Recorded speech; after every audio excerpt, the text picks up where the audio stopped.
The foggy streets of 1950s Los Angeles were slick with rain as the old grandfather clock inside the California Museum of Antiquities struck midnight.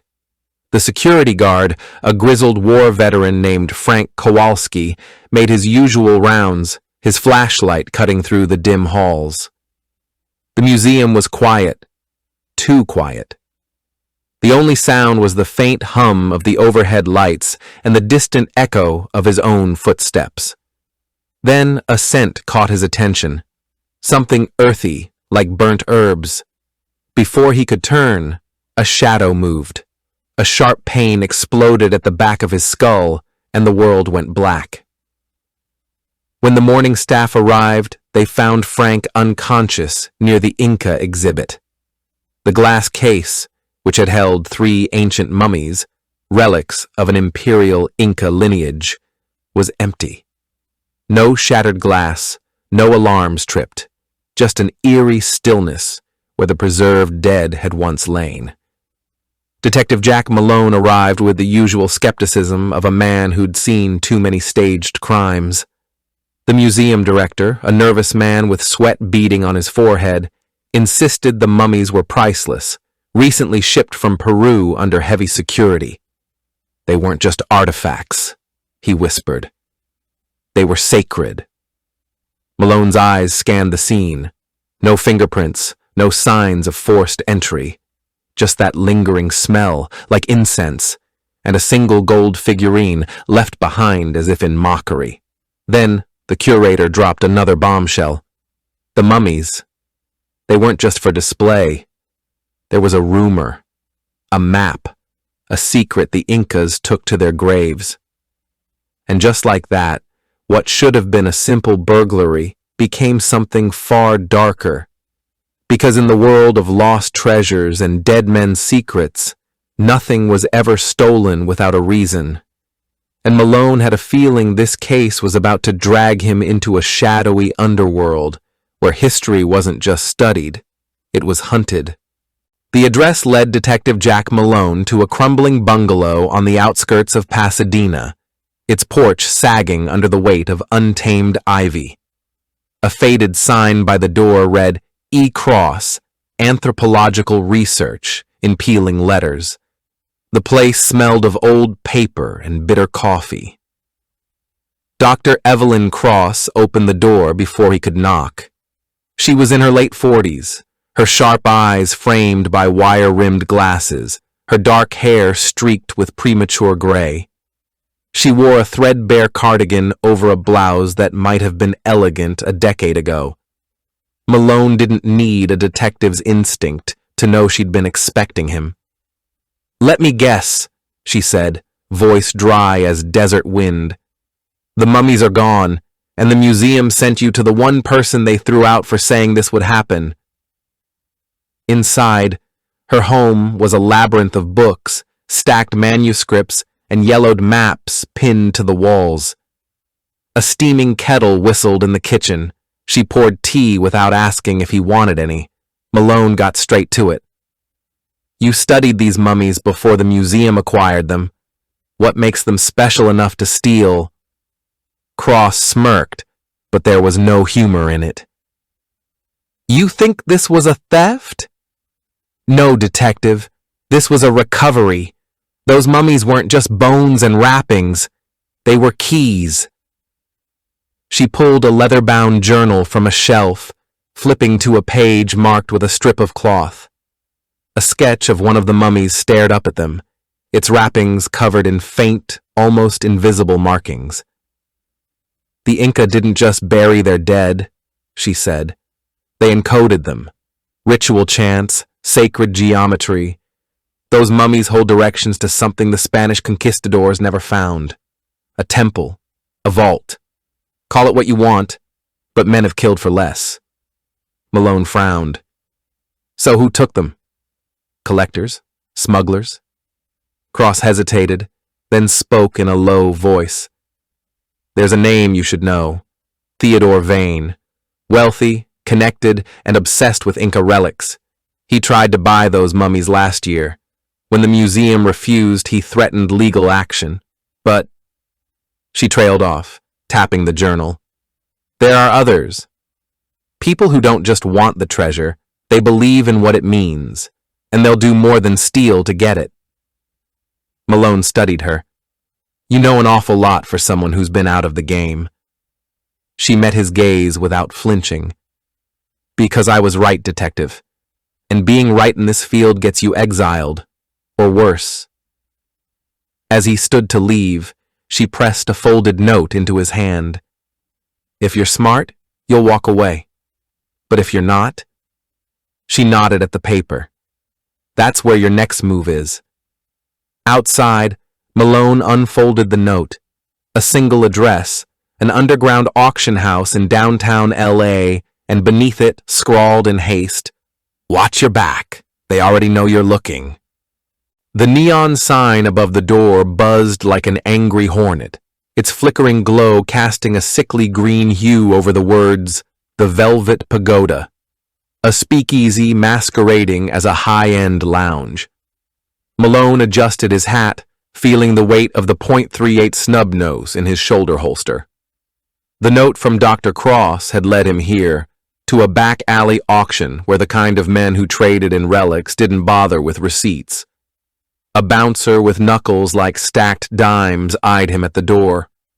Malone flashed a counterfeit collector's pass, something he'd procured from a contact in the antiquities underworld, and the brute stepped aside with a grunt. Inside, the air was thick with cigar smoke and the clink of champagne glasses. The crowd was a mix of suited moneymen, tweedy academics with shifty eyes, and a few characters who looked like they'd stepped out of a grainy newsreel about war criminals in hiding. At the center of the room, under a dim chandelier, a podium stood draped in velvet. The auction had already begun. Malone slipped through the crowd, catching snippets of conversation in half a dozen languages. Then he heard it. The Golden Passage, whispered between two men in hushed Portuguese. He moved closer, pretending to examine a jade figurine on a nearby display table. "They say the mummies were just the first step," one man muttered. "The real prize is the map. Without it, the passage is just a legend." Before Malone could react, a wiry man in a rumpled suit bumped into him, spilling his drink. "Sorry, pal," the man slurred, but his eyes were sharp, sober. He grabbed Malone's arm in a grip that was anything but accidental. "You're asking the wrong questions in the wrong places, detective." Malone stiffened. "Who says I'm a detective?" The man smirked. "Word gets around. Look, you want to know about those mummies? Talk to Rojas. He's got a stall down at Olvera Street. But hurry, he won't be there long." Malone barely had time to process the tip before a woman's scream cut through the room. Near the back, a figure slumped in his chair, a feathered dart protruding from his neck. The same wiry man who'd just spoken to Malone melted into the crowd as chaos erupted. By the time Malone reached the victim, the man's lips were already blue. A quick search of his pockets revealed a train ticket to Lima and a scrap of paper with a single word, Kipu. As the police sirens wailed in the distance, Malone pocketed the evidence and slipped out the back door. The game had just gotten deadlier. And somewhere in the labyrinth of LA's underworld, the mummies, and the bloody secret they carried, were slipping further away. The clock was ticking, and Malone was the only one who heard it. The Hollywood Hills loomed like a sleeping beast under the bruised purple sky, the winding roads slick from an earlier drizzle. Malone's borrowed Ford coughed its way up the incline, headlights cutting through the mist as he approached the address scrawled on the dead man's train ticket. A decaying Spanish revival mansion with boarded-up windows and a rusted gate hanging off its hinges. The place smelled of wet earth and something sharper, like burnt copper. No lights were on, but Malone knew better than to trust appearances. He slipped through the overgrown hedges, his shoes sinking into the damp soil, and found a side entrance, A servant's door left slightly ajar. The hinges groaned as he pushed it open, the sound swallowed by the oppressive silence inside. The air was thick with the scent of incense, something ancient and cloying like myrrh and dried blood. His flashlight revealed a grand foyer choked with dust, the walls lined with faded murals of serpentine figures and sun discs. But it was the floor that stopped him cold. 3 shapes lay arranged in a perfect triangle at the center of the room, their outlines unmistakable even under thin muslin sheets, the missing mummies. Malone stepped closer, the floorboards creaking under his weight. Before he could lift the covering, a low chant began, a guttural murmur in a language he didn't recognize but instinctively knew. Quechua. The hair on his neck stood up. A shadow detached itself from the far wall, hooded and featureless in the dim light. Then another, and another. They should not have been taken from the earth. A voice intoned from the darkness. The dead do not forget their duty. Malone's hand went to his revolver, but something made him pause. This wasn't a robbery. This was a reclamation. One of the figures stepped forward, pulling back the sheet from the nearest mummy. The wrappings had been carefully unwound, revealing not desiccated flesh, but something far more unnerving, a labyrinth of symbols painted in what looked like ground gold and ochre, spiraling across the ancient skin like a living map. You see now, the hooded figure said, the dead do not speak, they show. A floorboard squeaked behind him. Malone spun, but too late. A crushing weight slammed into his temple. As the world dissolved into black static, his last conscious thought was of Dr. Cross's warning. They already know you're looking. And now they'd found him. The world came back to Jack Malone in jagged pieces. A throbbing headache, the taste of blood in his mouth, and the cold bite of metal against his wrists. He was in a chair, his hands bound behind him with what felt like industrial zip ties. The room was dim, lit only by the flickering glow of a projector throwing grainy images against a peeling wall. Footsteps echoed on hardwood. Then a familiar voice cut through the silence. You always were too curious for your own good, Jack. Dr. Evelyn Cross stepped into the light, but she wasn't the disheveled scholar he'd met in her bungalow. She wore a tailored suit, her hair pinned back sharply, her eyes gleaming with something colder than academic interest. Behind her, 2 men in dark suits stood like sentinels, their faces blank. Malone worked his jaw, testing the ache. Let me guess, Theodore Vane's payroll?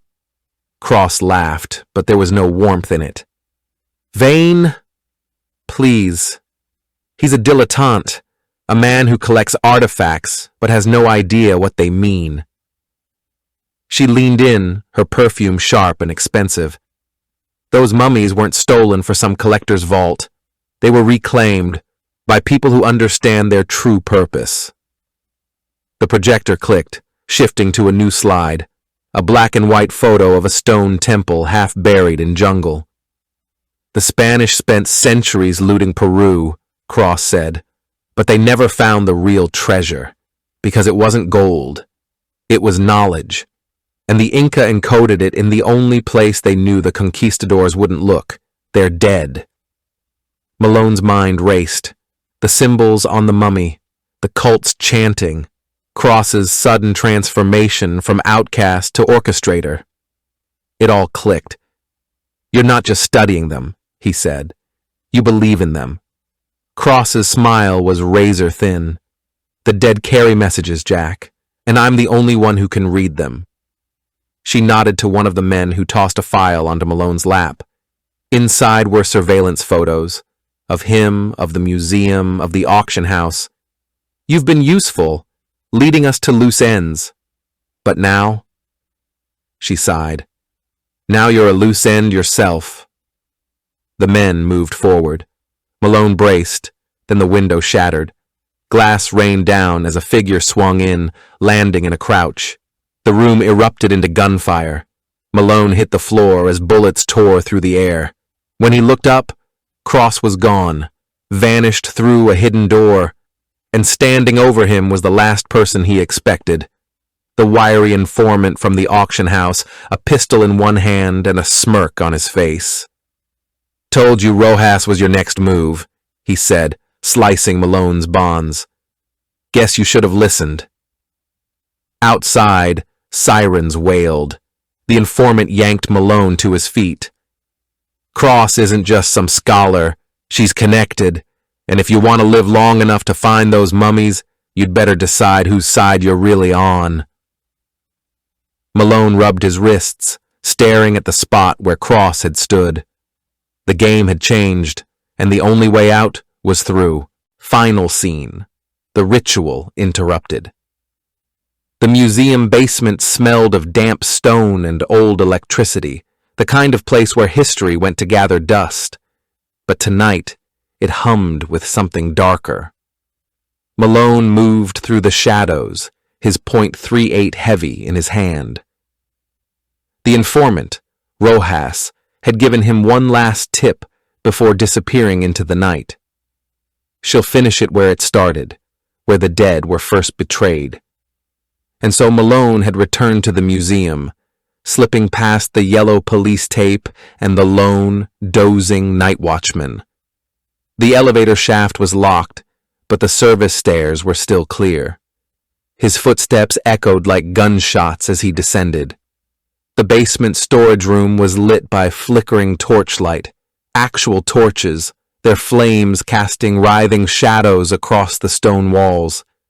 In the center of the room, the three mummies lay arranged in a triangle, their wrappings now almost entirely removed, their exposed skin covered in those same shimmering symbols. Dr. Evelyn Cross stood over them, chanting in that same guttural tongue Malone had heard in the hills. She wore a ceremonial tunic now, its geometric patterns mirroring the markings on the mummies. At her feet, a shallow pit had been dug into the concrete, filled with what looked like oil. She didn't turn as Malone stepped into the light. "I wondered if you'd make it," she said, her voice calm. "You're smarter than you look." Malone leveled the gun. "Enough games, Cross. It's over." She laughed, low and throaty. "It's only just beginning." She held up a match. "The final step is fire. The Spanish burned our texts, our histories. But the Inca were smarter than that. They wrote their secrets in the one thing flame couldn't destroy: flesh." Malone's finger tightened on the trigger, but before he could fire, a figure lunged from the shadows. Theodore Vane, his expensive suit rumpled, his face a mask of desperation. "You lying bitch!" he roared, tackling Cross to the ground. The match flew from her hand. Time slowed. Malone dove as the match hit the oil pit.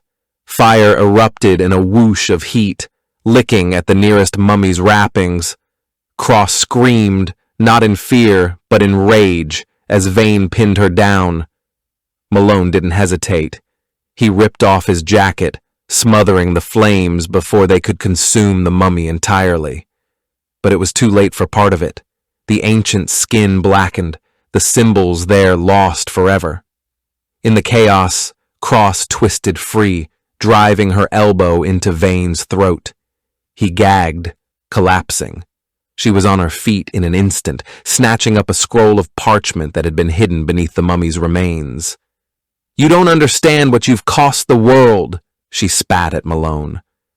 Then she was gone, vanishing into the maze of storage shelves. The fire alarms wailed. Sirens approached. Vane groaned on the floor, clutching his throat, and Malone stood amid the wreckage, staring at the charred mummy, the remaining symbols still gleaming faintly in the torchlight. Somewhere above, a shadow moved in the museum's atrium, watching, waiting. The case was closed, but the mystery had only just begun. Thanks for watching. If you enjoyed this video, hit that like button, subscribe, and ring the bell for more. Let me know your thoughts in the comments. I'd love to hear from you. See you in the next one. Bye for now.